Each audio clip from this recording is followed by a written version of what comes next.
Investment risk అనేది market ఒడిదుడుకులకు లోబడి ఉంటుంది. ఇన్వెస్ట్ చేసే ముందు అందుకు సంబంధించిన వివరాలను క్షుణ్ణంగా తెలుసుకున్నాకే పెట్టుబడులు పెట్టండి. ఈ కార్యక్రమం నిపుణులు, అనుభవజ్ఞుల సూచనలు, సలహాల మేరకు మాత్రమే నడుస్తుంది. మీ పెట్టుబడులకు ఏబిఎన్ ఆంధ్రజ్యోతి ఎటువంటి బాధ్యత వహించదు.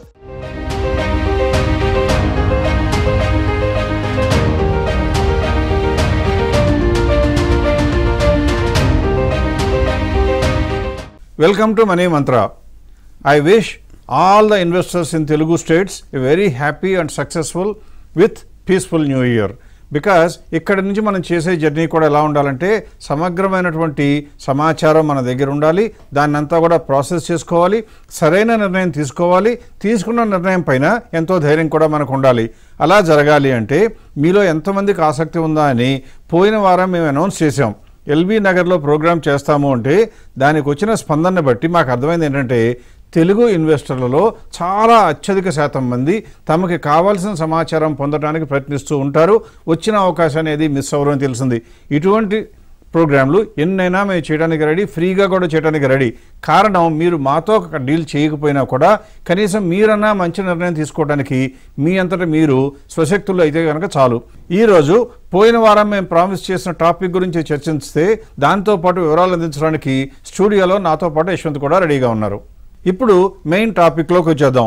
నా స్క్రీన్ మీకు షేర్ చేసుకుని కొన్ని వివరాలు సమర్పించడానికి ప్రయత్నిస్తాను. ఇప్పుడు మీరు నా స్క్రీన్ కనుక చూసినట్లయితే మీకు నేను ప్రజెంట్ చేస్తున్నటువంటి స్టాటిస్టిక్స్ ఏంటంటే ఏ క్లయింట్ అయితే మా దగ్గర 2014 నుంచి డీల్ చేస్తూ ఉన్నారో వారికి సంబంధించినది. 2014 నుంచి ఇన్వెస్ట్ చేస్తుంటే ఒక్కొక్కసారి పెద్ద మొత్తం అంటే ప్రతి నెల పెట్టే కన్నా ఒకసారి తన దగ్గర డబ్బులు ఎక్కుంటే ఎక్కువ పెట్టడం, లేకపోతే సేమ్ అమౌంట్ పెట్టడం చేస్తూ వచ్చారు.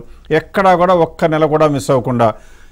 ఈ ఇన్వెస్టర్ ఎప్పుడూ కూడా పొరపాటున కూడా తన పోర్ట్ఫోలియోలో ఉన్న స్టాకుల్లో ఒక్క పేరు కూడా గుర్తుంచుకోవడానికి కాన్షియస్గా ప్రయత్నమే చేయరు. ఎందుకు అంటే మీకే తెలుస్తుంది, సముద్రం అంత సహనం వారి స్వభావం. అంటే వారికి ఎట్టి పరిస్థితుల్లో కూడా హైరానా పడటం, మార్కెట్లో రేటు పెరిగితే ఉద్రేకపడటం, తగ్గితే నీరసపడటం అనేది చేయరు. యాంగ్జైటీ లేకుండా జీవితాన్ని బ్రహ్మాండంగా ఆస్వాదిస్తూ ఉన్నారు. తన పని తను చేసుకుంటూ పోతున్నారు. ఇన్వెస్ట్మెంట్స్ చేస్తూ ఉన్నాయి. ఇలా చేయడానికి కారణం ఏంటంటే మార్కెట్లు పెరిగినా తగ్గినా కూడా ఏ మాత్రం చలించరు. వారికి తెలిసిందల్లా ఏంటంటే ఈ రోజు నేను సేవ్ చేస్తున్న మొత్తం ఇంకో 20 సంవత్సరాల తర్వాత నాకు కావాలి, కాబట్టి రోజులో వచ్చే మార్పులు చూసి కంగారు పడటం అవసరం లేదు అని నిర్ణయించుకోవటం. ఉదాహరణకి ఈరోజు నేను ప్రజెంట్ చేసేటువంటి పీరియడ్ 2022 నుంచి 24 వరకు తీసుకుంటే మీరే చూడగలుగుతారు. 2022లో ఉన్న పోర్ట్ఫోలియో చూసినట్లయితే ఆ వారి పోర్ట్ఫోలియో నిఫ్టీ కన్నా కూడా అండర్ పెర్ఫామ్ చేసింది. అయినా కూడా ఏమాత్రం కంగారు పడలేదు. ఇప్పుడు ఈ పోర్ట్ఫోలియోకి సంబంధించి వివరాలన్నీ ఎందుకు ఇవ్వాలి అనుకుంటున్నామంటే ఈ ఇన్వెస్టర్కి 2014 నుంచి మాతో జర్నీ చేయడం మూలంగా ఎన్నో ఆటుపోట్లు చూసినా నమ్మకం ఏంటంటే ఫండమెంటల్స్ ఆధారంగా బిల్డ్ చేసిన పోర్ట్ఫోలియో ఫెయిల్ అవ్వదు అని. ఈ క్లయింట్ యొక్క ఎక్స్పీరియన్స్ గురించి సమగ్రమైన వివరాలు ఇవ్వాల్సిందిగా యశ్వంత్ని రిక్వెస్ట్ చేద్దాం. రైట్ అండి. సో ప్రసాద్ గారు, అంటే మనం చెప్పే ఉద్దేశం ఏంటంటే ఒక లైవ్ క్లయింట్ ఎప్పుడైతే మనం మార్కెట్స్ గురించి కవర్ చేస్తున్నామో అప్స్ అండ్ డౌన్స్ ఎంత నార్మల్లో ఆ యొక్క జర్నీలో ఫండమెంటల్స్ ఉంటే మనకి ఎంత కాన్ఫిడెన్స్ ఉంటుంది, ఆ కాన్ఫిడెన్స్ నుంచి మనకు కూడా ఎంత రియలైజేషన్ ఆఫ్ ప్రాఫిట్స్ అనొచ్చు, లేకపోతే రియలైజేషన్ ఆఫ్ గ్రోత్ అవ్వచ్చు అనేది ఎలా చూడొచ్చు అనే ఉద్దేశమే ఈ ఎగ్జాంపుల్ చూపించడానికి కారణం. రైట్ అండి. సో ఇందాక ప్రసాద్ గారు చెప్పినట్టు ఈ క్లయింట్ ఎగ్జాంపుల్ ఏంటి అంటే క్లయింట్ 2014 నుంచి ఇన్వెస్ట్ చేసినట్టు, కేవలం ఫండమెంటల్స్ని ఆధారంగా తీసుకుని స్టాక్స్ని సెలెక్ట్ చేసినట్టు, యాక్టివ్గా మేనేజ్ చేసి ఆ యొక్క కంపెనీస్ ఫేర్ ప్రైస్ రీచ్ అయితే అమ్మేయడం, ఆ యొక్క కంపెనీస్ యొక్క ఫండమెంటల్స్ బాగోపోతే కూడా అమ్మేయడం, లేకపోతే కొనేటప్పుడు కూడా మినిమం ఫండమెంటల్స్ గ్రోత్లో ఉండి స్కోప్ టు గ్రో కూడా అట్లీస్ట్ 30%. మనం ఏదైతే ఇన్ని రోజులు చెప్తా ఉన్నాం రూల్స్ అన్నీ ఫాలో చేసుకుంటూ ఏ యొక్క స్టాక్కి, ఏ యొక్క ఇండస్ట్రీకి ఎక్స్ట్రా అటెన్షన్, ఎక్స్ట్రా లవ్ ఇవ్వాల్సిన అవసరం లేకుండా ఇన్వెస్ట్ చేసినారైతే ఎలా ఉంది వారి జర్నీ అనేది ఒకసారి చూపించే ప్రయత్నం చేస్తా. ఎక్కువ వరకు స్ట్రెస్ ఎక్కడ చేస్తానంటే 2022 ఏదైతే పీరియడ్ ఉందో ఆ పీరియడ్లో ఉన్న అండర్ పర్ఫార్మెన్స్ అప్పుడు యాంగ్జైటీ ఎక్కువ లేకుండా ఎందుకు కంఫర్ట్, ఎందుకు కాన్ఫిడెన్స్ తెచ్చుకోగలిగారో కూడా చెప్పే ప్రయత్నం చేస్తా. సో 2022 జూన్ నాటికి చూసినట్లయితే ఈ యొక్క పలానా క్లయింట్ ఎంత ఉంది ఇన్వెస్ట్మెంట్ అమౌంట్ అని చూస్తే అరౌండ్ 1.4 crores ఏమో పోర్ట్ఫోలియో వాల్యూ. అదే సమయంలో నిఫ్టీ ఏమో పోర్ట్ఫోలియో వాల్యూ కంటే ఎక్కువలో 1.52 crores ఉన్నట్టుగా మనం చూడొచ్చు. అంటే 2014 నుంచి ఆల్రెడీ హైస్ చూసి ఆ తర్వాత కరెక్షన్ వచ్చినప్పుడు కరెక్ట్ అయినప్పుడు కూడా కరెక్ట్ అయినప్పుడు సమయానికి ఎలా ఉంది ఆ సిచ్యువేషన్ అంటే 2022 జూన్ నాటికి ఉన్న పోర్ట్ఫోలియోలో లోపల ఫండమెంటల్స్ ఎలా ఉన్నాయని చూస్తే ఇక్కడ మీరు చూడొచ్చు పోర్ట్ఫోలియో అర్నింగ్స్ ఎలా ఉండని లాస్ట్ ట్రైలింగ్ 12 మంత్స్ ఉన్న లాస్ట్ పీరియడ్ 4 పీరియడ్స్ ఎలా ఉందా అంటే అరౌండ్ 11,86,000 కాస్త 14,93,000 పెరిగినట్టుగా, అది కాస్త 16 లక్షలు, అది కాస్త 17 లక్షలు. అంటే క్వార్టర్ ఆన్ క్వార్టర్ అర్నింగ్స్ పెంచుకుంటూ వస్తుంది మన యొక్క క్లయింట్ పోర్ట్ఫోలియో. అదే సమయానికి పోర్ట్ఫోలియో వాల్యూ ఎంత అంటే పెరుగుకుంటూనే వచ్చింది quarter on quarter. Of course ఈ నంబర్స్ అనేది కూడా ఎండ్ ఆఫ్ క్వార్టర్ నాటికి. అండ్ మోస్ట్ ఇంపార్టెంట్గా మనం చెప్తా ఉంటాం ఎప్పుడైనా సరే పోర్ట్ఫోలియో పిఈ రేషియో అనేది ఇండెక్స్ కంటే తక్కువలో ట్రేడ్ అయితేనే మనకి కూడా పెరిగే, అంటే అండర్ వాల్యూడ్ స్టాక్స్ హోల్డ్ చేసుకుంటున్నామని, ఆ యొక్క స్టాక్స్కి కూడా ఫండమెంటల్స్ బాగున్నాయని, పెరిగే అవకాశాలు కూడా ఎక్కువ ఉన్నాయని కూడా మనం అర్థం చేసుకోవాలి. సో పోర్ట్ఫోలియో పిఈ రేషియో కూడా ఎలా ఉందా అంటే 10.77 ఉంటే అదే సమయానికి 27.81 ఉంది ఇండెక్స్. అగైన్ 9.79, 9.16, 7.92.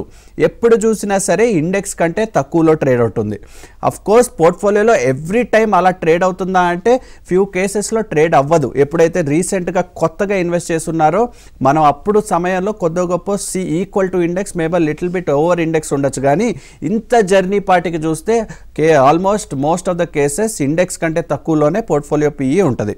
సో ఎందుకు ఏమైనా మారిందా 22 జూన్ 2022 నాటికి ఏమైనా డిఫరెంట్గా చేసామంటే nothing different. Again fundamentals, again రూల్స్నే ఫాలో చేసి జర్నీ ఎలా ఉండిందో కూడా చెప్పే ప్రయత్నం చేస్తా.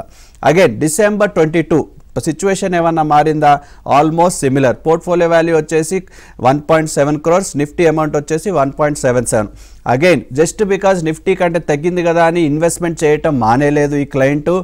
డిసిప్లిన్గా ఇన్వెస్ట్ చేస్తున్నారు, రూల్స్ ఫాలో చేస్తున్నారు. కాబట్టి అగైన్ ఎలా ఉండిని ఫండమెంటల్స్ అని కూడా చూస్తే almost similar rules. Portfolio earnings again trailing 12 months last 4 quartersలో పెరుగుకుంటూనే ఉంది. 11 lakhs కాస్త 12 lakhs కాస్త 14 lakhs కాస్త 15 lakhs. అగైన్ ఇందాక చెప్పినట్టుగా పోర్ట్ఫోలియో పిఈ రేషియో ఎలా ఉంది? 10.84, 9.48, 7.89, 8.54. ఎప్పుడు చూసినా సరే ఇండెక్స్ కంటే తక్కువలోనే ట్రేడ్ అవుతుంది. అంటే ఆల్మోస్ట్ 6 months నాటికి అదే ఫండమెంటల్స్ ఫాలో చేసాం. డిసెంబర్ 22 నాటికి కూడా ఫండమెంటల్స్ బాగున్నాయి. రిజల్ట్స్ కూడా ఎలా ఉన్నాయి, రిజల్ట్స్ ఎలా షేపప్ అయినాయో కూడా చూసే ప్రయత్నం చేద్దాం. నౌ స్ట్రాంగర్ దెన్ నిఫ్టీ ఈ రోజు నాటికి అరౌండ్ డిసెంబర్ 8 నాటికి ఎలా ఉందా అని చూస్తే పోర్ట్ఫోలియో 2.47 crores నిఫ్టీ అమౌంట్ ఉంటే మన పోర్ట్ఫోలియో ఏకంగా 3.55 crores. అగైన్ ఇన్వెస్ట్మెంట్ పెంచినా కూడా ఇన్వెస్ట్మెంట్ కాస్త పెంచారు ఈ క్లయింట్, అయినా కూడా రూల్స్ ఏమైనా మారాయా, లేకపోతే సెలెక్షన్ ఏమైనా మారిందా, లేకపోతే లోపల ఇంటర్నల్స్ ఏమైనా మార్చుకున్నారా అని చూస్తే ఏమీ మార్చుకోవాలా. అగైన్ ఆ 8th డిసెంబర్ నాటికి కూడా ఇదే రిపోర్ట్స్ చూసి ఇదే రిజల్ట్స్ చూస్తే ఎలా ఉందని చూస్తే పోర్ట్ఫోలియో ఎర్నింగ్స్ మీరు చూడొచ్చు. మనం ఈ రోజున ఇప్పుడు వరకు చూసినట్టుగా 12 lakhs కాస్త 15 lakhs కాస్త 16 lakhs కాస్త 18 lakhs. అంటే అర్నింగ్స్ మళ్ళీ పెంచుకుంటూనే ఉన్నాయి. పోర్ట్ఫోలియో పిఈ రేషియో ఇండెక్స్ కంటే తక్కువలోనే ట్రేడ్ అవుతుంది.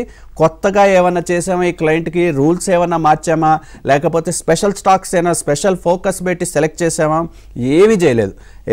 అడ్హిరెన్స్ to the rules, adherence to the process follow అవ్వడం వల్లే కేవలం ఈ రిజల్ట్స్ అనేది వచ్చాయనేది ఇది ఒక kind of proof of example for this particular client. So ఈ యొక్క పర్టికులర్ క్లయింట్ జర్నీ చూసాం మనం. ఇంటర్నల్స్లో చూస్తే కూడా ఏమి మార్చలేదు, ఫండమెంటల్స్కి అడ్హియర్ చేసాం, కట్టుబడి ఉన్నాం.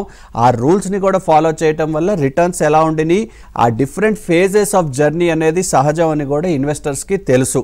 సో ఆ ఇన్వెస్ట్మెంట్ జర్నీలో పీక్స్ ఎలా ఉంటాయో లోస్ కూడా అలాగే ఉంటాయి. కానీ ఫండమెంటల్స్ ప్రాసెస్ కనుక స్టేబుల్గా ఉంటే రిటర్న్స్ ఎలా ఉంటాయో కూడా చూపించానని నా ఉద్దేశం. యశ్వంత్ చెప్పినటువంటి సారాంశంలో కనుక మీరు ఒక పాయింట్ గమనించినట్లయితే పోర్ట్ఫోలియో రోజు రోజుకి మారకపోయినా ప్రతి క్వార్టర్లో కూడా బహుశా కొంత గొప్ప మార్పు చేర్పులు జరగవచ్చు.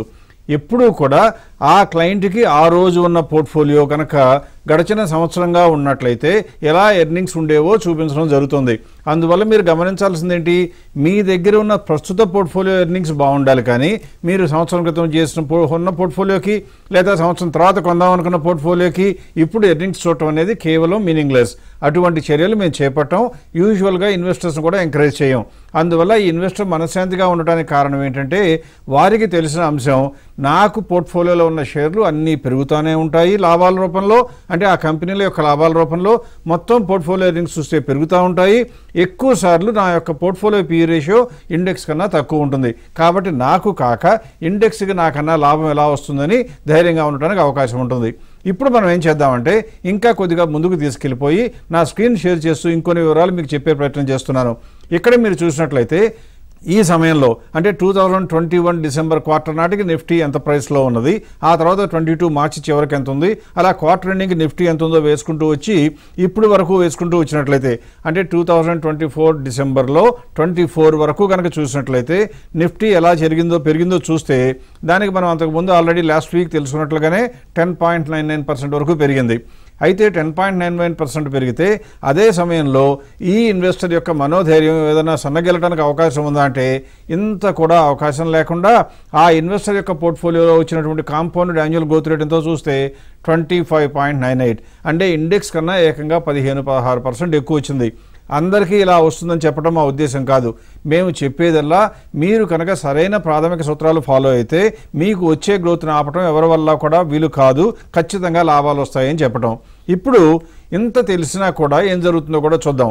మా దగ్గరికి మీ పోర్ట్ఫోలియోలో ఉన్న లోటుపాట్లు తెలుసుకునేదానికి ఫ్రీగా అవకాశం ఇచ్చాము.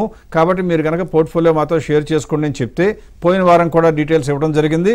మీరు ఈమెయిల్ పంపించినా వాట్సాప్ పంపించినా మా టీం కాంటాక్ట్ చేసి మీ పోర్ట్ఫోలియో తీసుకుని మీకు వివరాలు ఇస్తుంది. అలా చేయమంటే ఇప్పటి వరకు 27,000 మంది తెలుగు ఇన్వెస్టర్లు రివ్యూ పొందారు.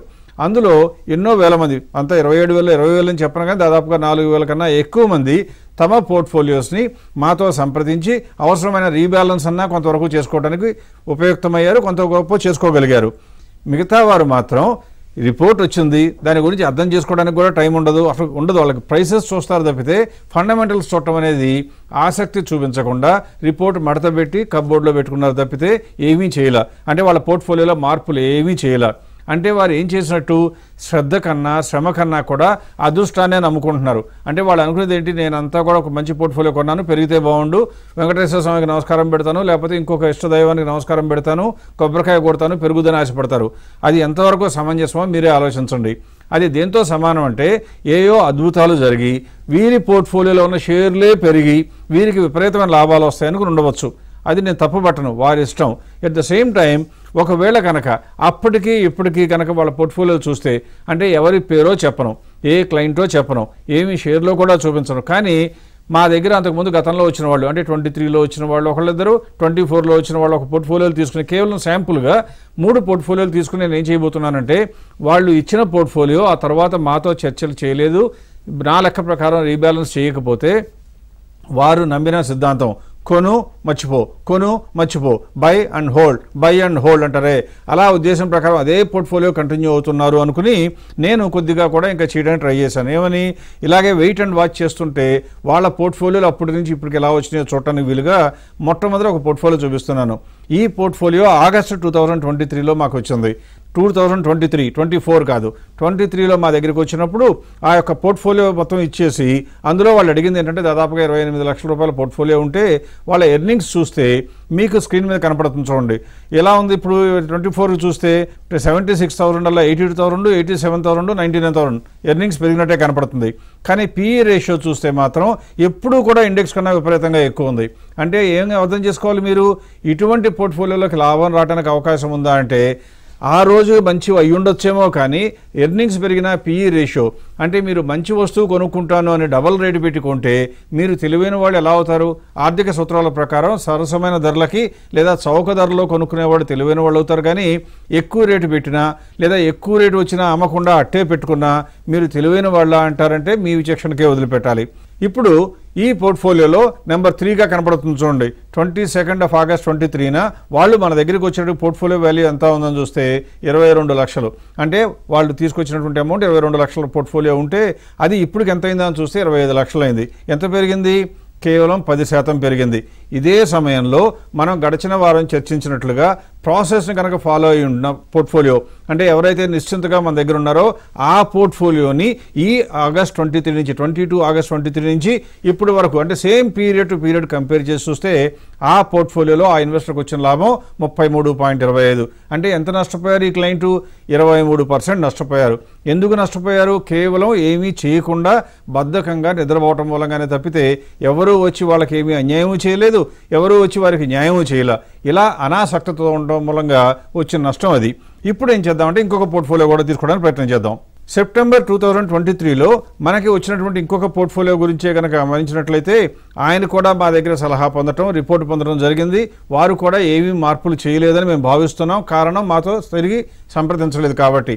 అలా కనుక ఉన్నట్లయితే అదే పోర్ట్ఫోలియో ఇప్పటి వరకు కంటిన్యూ చేస్తున్నారు అనుకుని ఈ రోజున ఆ పోర్ట్ఫోలియోని రివ్యూ చేశాం. మళ్ళీ చూస్తే ఆ రోజు నాటికి అంటే 2023 నుంచి చూస్తే 6,88,000 ఉన్న ఎర్నింగ్స్ 7,35,000, తర్వాత 7,44,000, తర్వాత 7,41,000. అంటే లేటెస్ట్ క్వార్టర్లో ఎర్నింగ్స్ కూడా తగ్గాయి. కానీ ఆయన ఏం చేస్తున్నారంటే సంవత్సరం మొత్తం మీద చూస్తే 6,88,000 ఉన్న ఎర్నింగ్స్ ఎంత పెరిగాయి? 7,41,000. అంటే మొత్తం ఇండెక్స్లోనే మనం అంతకుముందు చూడటం జరిగింది 11% వరకు పెరిగినాయని చూస్తే ఇక్కడ మనకు ఆయన కూడా దాదాపుగా 11%. ఇండెక్స్తో మాత్రమే ఈయన ఎర్నింగ్స్ కూడా పెరిగాయి సంవత్సర కాలంలో. కానీ PE రేషియో చూడండి, ఏకంగా 36, 32, ఇప్పుడైతే 38 ఉంది.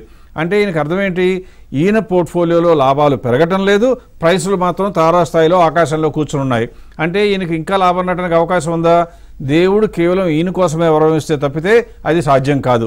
ఇప్పుడు ఈ పోర్ట్ఫోలియో గురించి కూడా మనం ఒకసారి వివరాలు సేకరించడానికి వీలుగా ఎలా ఎంత ఉండిందో ఎంతవరకు పెరిగిందో కూడా చూసే ప్రయత్నం చేస్తాను. ఇప్పుడు స్క్రీన్ మీద మీరు చూసినట్లయితే ఇది రెండవ portfolio 20th September portfolio number 2 అని రాసి చూడండి. 20th సెప్టెంబర్ రివ్యూ చేసిన పోర్ట్ఫోలియో 2.13 crores, చిన్న పోర్ట్ఫోలియో కాదు.